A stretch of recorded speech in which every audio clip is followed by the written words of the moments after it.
Welcome back to the JSP and Servlet Beginner course. In one of our previous video, we have created this test.html file. So now we don't need this anymore. So I'm going to delete this test.html because I want to keep this project simple. So the first step is to attach this full name to this request object. So let's do this. Request, I'm going to call set attribute. This will take two arguments. One is string and one is object.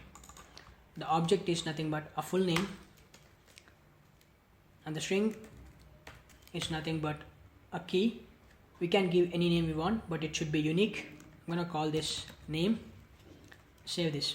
So the second step is we have to access this request object inside the output.jsp. Go to the output.jsp. Before using JSP scriptlets, let's use JSP expressions. If our Java code contains only one line, then we can use JSP expression. If our Java code contains more than one line, then we can use scriptlets. So let's use the JSP expression. JSP expression is also similar to a scriptlets. All we need to do is specify an equal symbol after the percentage. That's it. As I said before, the request and response object will be available for us by default. So request, as you can see, the request is available for us. I'm going to call get attribute.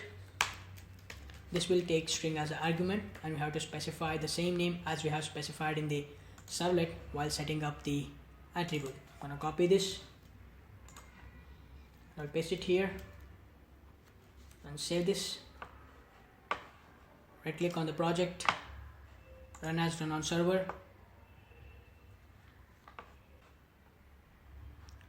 Enter a first name, Bhushan, last name, Sirgur.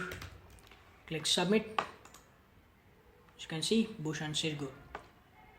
As I said before, we can also surround this with a HTML tags. Let's surround it with a paragraph.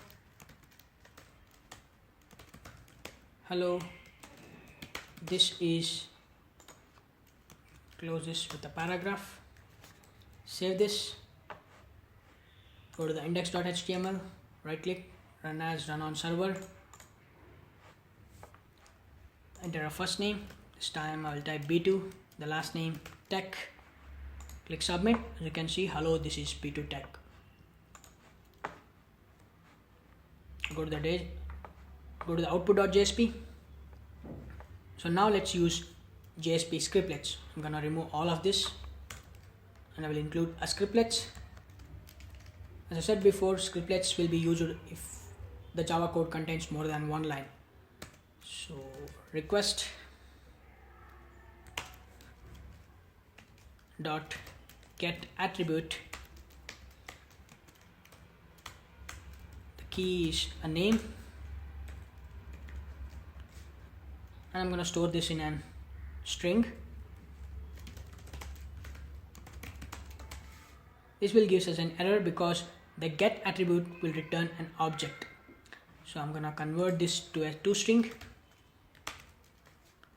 So now we have to print this full name to a browser. So in order to print a message to a browser, we need a writer object. But now we are in the JSP, we need a JSP writer. So how do I get the JSP writer? Again, you don't have to do anything for that. By default, a few objects will be available for us. Just enter Control and spacebar, you will see all the objects which are available. So we are interested in JSP writer and I'm going to call println method on this and I will print a full name. Save this. Again, we can surround this with a paragraph tag. This time we'll surround this with the heading 2 tag. This, hello, my name is, and I will end with heading tag. Save this.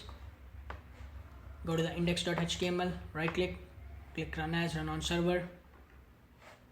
Enter a first name, this time Bharat Sirgur, and click submit. You can see, hello, my name is Bharat Sirgur. That's simple. So this is how we can write a Java code inside the JSP. There is another way to write a Java code which is using a JSP declaration that we will see in the future videos. In the next video we will see how we can write a for loop inside the JSP using the scriptlets, and we will write some mathematical expressions using the JSP expressions. So that's it for this video. Thank you so much for watching. I hope you enjoyed this video. If you like this video, hit a thumbs up and do subscribe to our YouTube channel for awesome video courses. If you are enjoying my course, then leave a 5-star rating to my course and help other students to enroll to my course.